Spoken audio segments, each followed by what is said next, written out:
Bem-vindos à nossa aula número 4, Dominando o Medo. Nós somos no meio de um estudo sobre medo da morte, suas vantagens e desvantagens. Nossa última aula vimos que tem uma certa vantagem de ter medo da morte, mas vamos entender isso um pouco melhor.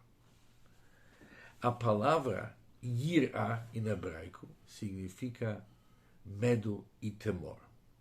Mas também a palavra yirá significa enxergar, ver.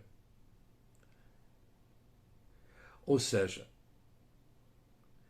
yirá muitas vezes vai junto com a possibilidade de enxergar. Temor nos abre uma oportunidade para poder enxergar as coisas de uma forma bem mais abrangente e bem mais prático.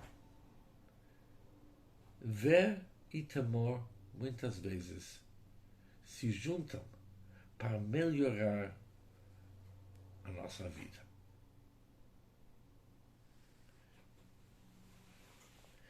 Agora, vamos pegar os 4 mitos mais conhecidos sobre temor e realmente analisá-los para ver se eles são tão ruins ou talvez podemos aproveitá-los para enxergar a nossa realidade de uma forma bem mais profunda. O mito número 1. O medo é doloroso. Muitos de nós achamos que medo dói, nos atrapalha, é inconveniente. Medo vai junto com o sofrimento. Por um lado, as pessoas dizem que o medo é desconfortável e é ameaçador. Estruturamos todas as nossas vidas para evitar o medo, para não precisar ter medo. Mas, por outro lado, as pessoas andam de montanha-russa e assistem filmes de terror, pagando um bom dinheiro, e eles ficam realmente com medo. Por que tem aquele gosto, aquele fun, aquele prazer de medo? Como podemos entender essa contradição? É um erro pensar que o medo é doloroso. Sim, o medo é desconfortável, mas proporciona um grande prazer. Quando eles te empurram para fora do avião, antes que o paraquedas se abra, você esquece todas as bobagens desse mundo. O encontro com a morte faz você apreciar o quanto é bom estar vivo. Você está conectado à realidade. De repente, a vida é uma emoção.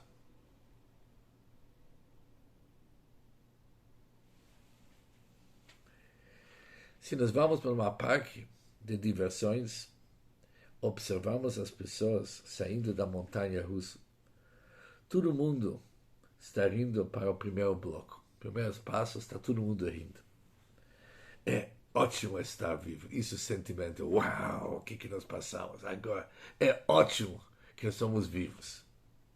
No segundo bloco, eles estão ficando mais sérios à medida que começam a se lembrar de seus problemas. No terceiro quarteirão, eles estão de volta para onde eles eram antes, de volta aos seus velhos sentimentos e estão começando a se sentir deprimidos de novo. Mas naqueles momentos da montanha-russa, se desligar de todas as bobagens. A primeira saída daquele é: uau, graças a Deus que estou vivo. A vida é chata sem medo. Ela se torna chata. Observe como as pessoas bem-sucedidas procuram novos empreendimentos arriscados. Pode ser um investimento financeiro arriscado, ou pode ser uma lição de asa delta. mas eles procuram um desafio. Qual é a chave para tirar o máximo proveito da vida? Sinta-se como se estivesse constantemente saindo da montanha russa. É uma ideia. Nunca pensei disso. Se queremos tirar o máximo proveito da vida, nós devemos valorizar a nossa vida. E isso acontece quando podemos ver a nossa vida saindo da montanha russa. Por isso, o medo, o primeiro mito que nós devemos desfazer aqui, o medo não é totalmente doloroso. Ele nos oferece uma oportunidade de poder reorganizar nossas prioridades. Mito número 2. O medo é paralisante. Paralisa a pessoa. As pessoas pensam que o medo é paralisante e reduz seu potencial. Mas, na verdade, o oposto é verdade. O medo pode gerar feitos sobre-humanos. Todos nós já vimos histórias sobre uma mãe que pegou um carro para salvar seu filho. Ele conseguiu levantar o carro quando seu filho estava preso embaixo. Enfrentar o medo nos dá um poder incalculável. Nos dá uma força que a gente nunca pensou que temos. O medo só é prejudicial quando se foge e não o enfrenta. Palavras importantíssimas. O medo por si só é importantíssimo. Mas quando fugimos, nós não enfrentamos a dificuldade, o medo realmente é prejudicial. Imagina assistir alguém sendo bullying. Hoje se usa muito essa palavra bullying. Alguém está sendo bullying. E você apenas fica do lado lá assistindo.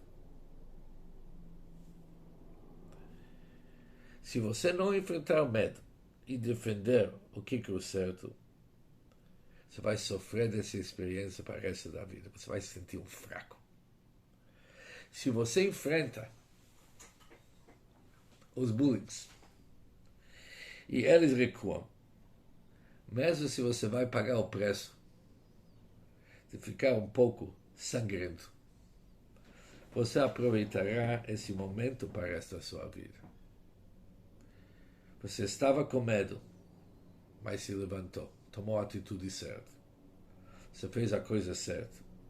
Esse é o verdadeiro prazer. Enfrentar o medo, vencer o medo e ir adiante. Melhor tentar e falhar do que ter medo de tentar. Medo de tentar, isso é péssimo.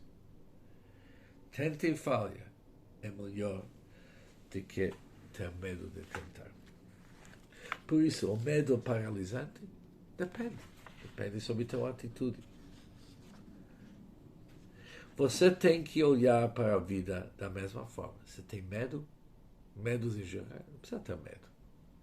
Enfrenta e toma a atitude certa.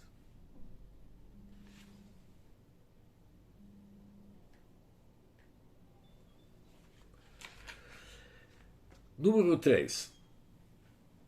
Medo significa perda da liberdade. Será? As pessoas evitam o medo para preservar a independência. Achamos que se houver uma força externa nos dizendo o que fazer, seremos intimidados e nos tornaremos um robô. O medo nos torna um robô. Preferimos escolher fazer a coisa certa por conta própria, sem medo. Mas devemos saber, o medo de Todo-Poderoso de Deus é diferente. Quando você tem medo de violar a palavra de Deus Isso libera o teu potencial. Não te restringe. Libera o teu potencial. Por quê? Porque Deus não quer controlar você. Não é o plano de Deus de controlar ninguém. Ele só quer o bom para você. Assim, o temor de Deus torna-se a libertação do absurdo, dos medos tolos, daquela mesquinhez que tanto conhecemos. Se você teme a Deus, está livre de todos os medos do mundo. Mas o medo de Deus é forte, é bom. O medo só escraviza quando outra pessoa está proporcionalmente tentando ser temível e controlador. Mas o medo da realidade, a possibilidade de oportunidades perdidas, é uma motivação para nos levar aonde queremos estar. Todos dizemos, quero ser bom, mas não quero me esforçar. O medo o motiva a fazer o trabalho, é realmente tomar a atitude certa. Todos nós queremos grandeza. Queremos ser duros, disciplinados, organizados. O medo deixa você livre. Pela quantia certa de dinheiro ou pela sobrevivência, você fará o que for preciso para ter sucesso. Mito número 4. O medo é humilhante. Será? As pessoas pensam que se um determinado ato é certo, você deve fazê-lo porque é certo, não por medo das consequências. Parece humilhante responder com base no medo. É humilhante. Só fez porque estava com medo. Isso é verdade de uma certa forma. Idealmente, todos devemos fazer a coisa certa porque é o certo e evitar que está errado, independentemente das consequências. Isso é verdade. Mas nós sabemos que recompensa e remuneração são importantes.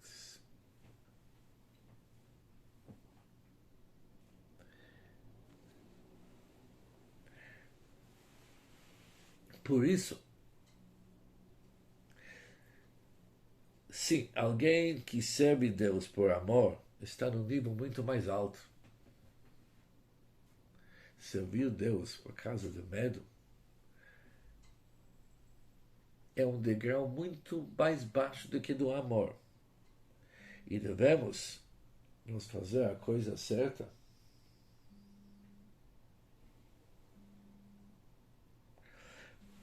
porque é certo. Não porque levará você a uma recompensa. Mas temos que ser realistas também. O amor é muitas vezes motivação insuficiente para fazer o bem. Contando que você marcha mais rápido e faça a coisa certa, é melhor pegar a recompensa e fazer a coisa certa. Por isso, com todos os nossos mitos que nós vimos hoje, vimos que o medo não necessariamente é ruim. Há um tipo de medo que ele é muito construtivo, que nos oferece grandes oportunidades, nos coloca diante de uma realidade de que é o certo e o que está errado. Ou seja, podemos concluir o nosso raciocínio: o objetivo mais importante na vida é ter clareza, viver na realidade. É claro, a realidade existe objetivamente, fora da nossa própria percepção subjetiva dela. A realidade existe. Mas a própria realidade é muito emocionante. Isso nos acorda e coloca as coisas em perspectiva. É isso que nós precisamos tanto. a vida nossa nos faz a gente perder o rumo das coisas. Imagine alguém viciado em nicotina. Como você o motiva a parar? Mostre-lhe um raio X de pulmões danificados. Esse medo lhe dá a liberdade de sair da rotina e fazer o que ele sabe necessário. É medo? Sim. Mas o que esse medo fez? Esse medo lhe deu a liberdade de sair daquela rotina, daquele costume dele. Assim como você é motivado para medo pessoal, faça o mesmo para sua família, sua comunidade e para toda a humanidade. Você vê um divórcio. Você vê os pais incomodando pelos seus filhos. Você vê pessoas em depressão. Pessoas se machucando. Nós vemos isso o tempo todo. Então, o que fazemos? Podemos usar o síndrome da avestruz. Podemos dizer, eu nunca vou importunar meus filhos. Não eu. Nunca ficarei deprimido. Não eu. Nunca vou me divorciar. Você realmente acha que vai ser diferente? Ser real. Você é um deles. Sempre que vir uma tragédia, aprenda a evitá-la. Se você vir alguém sendo assaltado, sabe que não deve descer aquela rua novamente. Seja o que for, tira uma lição. Quando você vê um divórcio, tema a possibilidade que isso aconteça com você. Isso se chama ser real. Seja uma pessoa que aprende. Por isso, hoje vimos algo super importante. O medo se nos leva a decisões concretas, a decisões que vão melhorar a nossa vida, a decisões que vão nos colocar no real. Por que temos medo desse medo? Por que temos tanto receio desse medo, que é nada mais do que um alerta? Mas ainda, mesmo entendendo a morte como alerta, para a gente se focar melhor naquilo que é importante, para a gente valorizar mais nosso tempo assim diante, ainda tem algo dentro de nós que nos diz, uau, é ótima essa conversa. É ótimo, é um medo construtivo. Mas tenho medo, não consigo dormir à noite. Eu ainda tenho medo. Essas palavras são ótimas.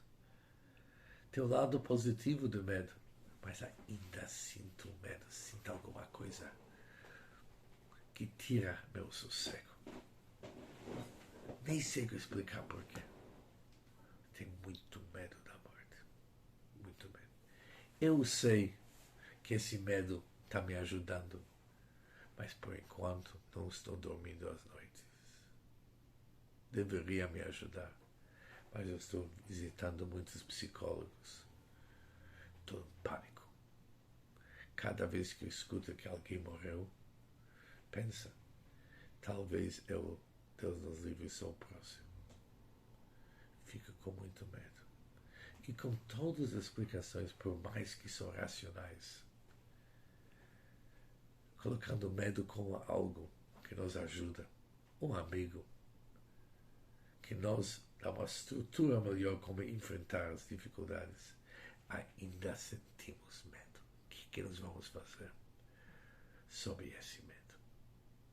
Se Deus quiser, na nossa próxima aula, vamos continuar.